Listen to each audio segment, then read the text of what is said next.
Hello lovely people, my name is Emma and today I'm doing my various reading/challenge goals for 2020. So 2019 has been a really good reading year and I will be having a video coming out soon once it's officially at the end of 2019 talking about how well I've done or not, as the case may be, for some of the goals I've had in 2019. But today we're going to be looking ahead to the future and what I want to get achieved over the next calendar year. So I always have a reading challenge for number of books, and this year it's going to stick at 100 just like it was last year and indeed the year before.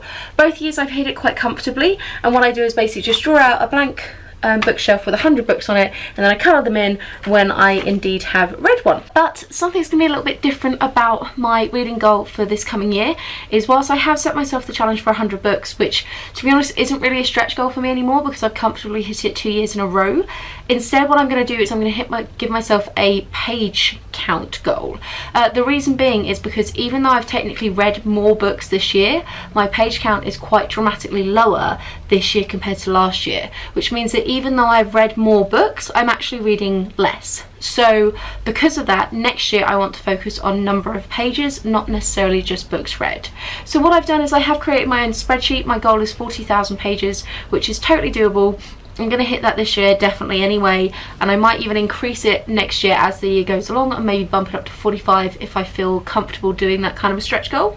But what I'll do is insert some footage about how I set it up on the spreadsheet and all the different formula, and if you want to basically kind of mimic it yourself. Hello lovely people, this is voiceover Emma here. So this is the spreadsheet page tracker I have made. So as you can see at the top, I've got my total page count just here where the mouse is hovering over, and then hopefully we're going to start showing you some things. So I've got the number of pages. I've broken it down to like how many pages per day that I'm going to need. We've got number total there, and then broken down, just literally divided by 365, nice and simple. And then what I've done underneath is I have worked out the percentages that I've read so far.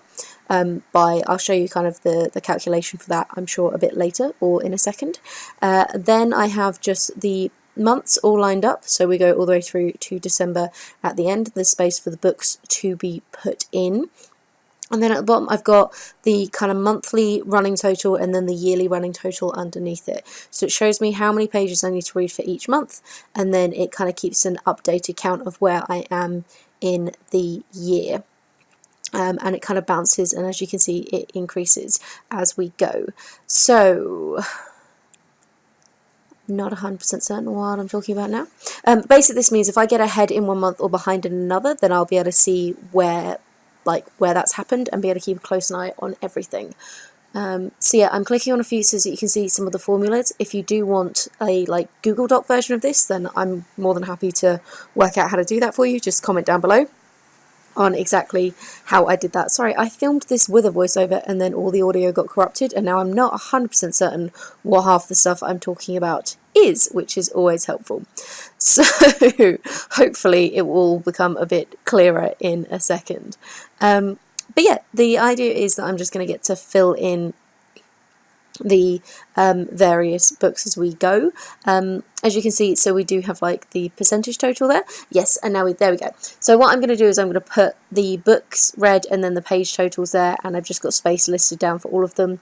If I end up not finishing a book in a specific month, and if it ends up drifting over to another month, I might end up just waiting until putting it into the next month, or I might split it kind of half and half and just make a note of how far I get in that month. What's really nice about this as well is I can put in books that I DNF, which means that I might be more willing to DNF books because I'll be happier because those pages are still going to count towards something, whereas sometimes I feel like it can be easy to get sucked into the idea that I can't DNF anything because then it won't count towards my goals.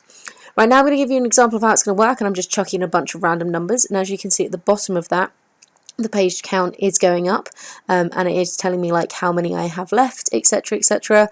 And then if I do enough of them, it goes green now, as we can see here. So it is indeed color coded, and you'll also notice down below it has gone green because it means that I am both ahead for the month and for the year. So everything kind of keeps running across, so that way it's all feeding into itself nicely, and the percentage has indeed changed and gone to where it needs to be. And I think the nice thing is if I change my total number of pages, because everything's done based on cells, it should update everything across the board for me, which will be really cool. Now, I think I'm going to show you hypothetically if yes, there we go. So as you can see, if I put in a number there that isn't technically the total number for the month, even though I'm ahead for the year, it will show me, as you can see, like the red because I'm behind for that month, but green below because I was ahead for the year. So yeah, so that's the general idea. So jumping back into my other goals, this calendar year is in 2019. I've been curating my reading a lot more with some very specific focus on different kinds of categories of books, so like the non-fiction and the classics, and I just kind of want to continue with that in 2020 and add a few more options. So I'd like to increase the number of non-fiction that I read and also increase the percentage that it makes up of my books. This year I've read, I think, something like 27 so far, and that makes up roughly 15 to 20% of my reading. However, I'd really like to increase that next year to the kind of ratio being anywhere from like 25 to 30%, and so with that in mind, I'm aiming for 30 books, but I have actually left myself space for potentially 43, because whilst this is like the minimum I would like is 30, I would really love to get somewhere down on this side of the page, definitely. One thing that is going to help with the percentage, not necessarily with the actual number of books read, is, like I said, I am going to be trying to focus more on page count, and with that in mind, I really want to try and prioritize reading longer books on my channel. So this year has really been the year of short books, and my average number of pages has dropped quite dramatically compared to the previous year. All of this I'm getting from my Goodreads. I don't personally track any of this in that level of detail, but according to Goodreads, in 2018 my average page count was somewhere along the lines of like 348, something like that, whereas this year it's sitting around the 294 mark, so it is noticeably lower. So what I would really like to do is actually push that up a lot higher. I'm not going to give myself a specific number to average across the board. Instead, what I'm going to do is I'm going to read 15 books that are 500 pages plus long and another 15 books that are 400 plus. These two categories combined make up something like 40% of the unread books on my shelves. I have so many long, beefy, scary tomes that I haven't picked up yet, and it's getting absurd. I think I have something like 20 books over 500 pages on my shelf at this current moment in time that I've not yet picked up, and this really needs to stop. So this will hopefully mean that I can prioritize their picking them up. I think Booktube creates this kind of weird energy where you want to get through as many books as you can so that you can talk about them. You want to be able to have quite a wide variety for different like recommendation videos. You want to boost your like wrap-ups. There are obviously certain readathons that really prompt you to read as many books as you can, and because of that I've got a bit sucked into it, definitely, and it just means that I have been picking short books almost on purpose to try and like capitalize on range of things read rather than thinking about really trying to get through some bigger things on my shelves, and I just want next year to not be like that. So like I said, I'm going to read 15 with 500 plus pages and 15 with 400 plus pages, and then that should help with my non-fiction percentage goal, because if I'm reading fewer books and longer books, then actually each one is worth more in percentage wise, so it should push everything back up. Even if I don't actually end up reading more non-fiction, it will make up a greater percentage of my reading, if that made any sense. This year I had a goal for reading 20 classics books, and again in 2020 I just want to do the same thing. I don't want to increase that amount. I'm quite happy with how many I'm reading, because again I think I'm actually on like 24 so far this year. I have managed to go over it, and obviously I do have a couple of weeks left of the year.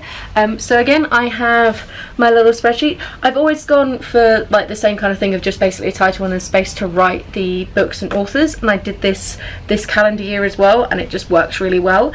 I had fun with this font. This was a nightmare. Oh my god, don't do this font ever. But yeah, so there's space, and then there is space for a little bit of an overlap if I end up doing any more than that. And then actually my other goal is indeed next to it. I would like to read some more translated fiction. Now this is partially inspired by looking back at the beginning of my channel. I had a very bold video idea where I was going to read a book from every country in the world, and that has not happened. There was a whole system, there were spreadsheets, there was like random number generators. I did one round of it, and hated every second of it. And the reason being was because I was forcing myself to pick books from specific countries, I wasn't really picking up books that genuinely interested me. I was picking like the lesser of all the evils of what I could find from that particular country.